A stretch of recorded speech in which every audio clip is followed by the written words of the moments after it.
এবিধ মাছ আনিছে আৰু মাছবিধ আপোনালোকে কি মাছ হয় চিনি পাইছেনে বাৰু? হয়, আপোনালোকে যিসকলে চিনি পাইছে ঠিকেই ধৰিছে। এইবিধ হৈছে মিছা মাছ। আৰু লৈ আহিলে নহয় এখেতে বজাৰৰ পৰা মিছা মাছ কিনি। এতিয়া মইতো বৰ চিন্তাত পৰি গ'লোঁ যে মাছটো ঠিকেই কিনি আনিলে, কিন্তু মই এতিয়া বাচিম কেনেকৈ? আমাৰ মানে খুব কমেই, মানে একদম কেতিয়াবাহে মিছা মাছটো আনে। সেইকাৰণে বাচাটোৱেই মনত নাই, কেনেকৈ বাচে, বেছিকৈ নানেই। এতিয়া বাচিম কেনেকৈ, খাম কেনেকৈ, কি কৰিম, তাকে মাছকেইটা লৈ মই লিগি বিদাৰি মানে চিন্তাত পৰি গৈছোঁ জানেনে। আনিছে যেতিয়া খাবই লাগিব, বাচিবই লাগিব। মই বোলো ৰচোন ট্ৰাই এটা কৰি চাওঁ, চেষ্টা কৰোঁ, হয়নে? চেষ্টাৰ অসাধ্য একো নাই। সেইকাৰণে মই বোলো নাই, ময়ো চেষ্টা এটা কৰোঁ।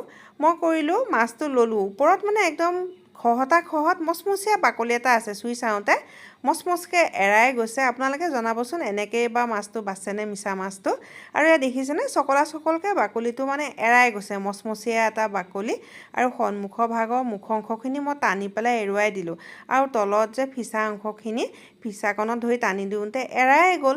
এতিয়া চাওকচোন ভিতৰত মাছ ওলাইছে ইমান কণ, মানে গোটেই বাকলিয়ে বেৰি ধৰি থাকে। এতিয়া বোলো এটা এটাকৈ মই বাছি লওঁ, আৰু গোটেইখিনি মোৰ বাচা এটা এটাকৈ হৈয়ে গ'ল। এতিয়া এইখিনি চাওকচোন কি ওলাইছে, বাকলিয়ে ওলাইছে অতখিনি, মানে মঙহ মাছ ওলাইছে ইমান কণ। মই দেখি হতবাক হৈ গৈছোঁ। মই বোলো বা ইমানখিনি বাকলিয়েই ওলালে মাছটোৰ পৰা।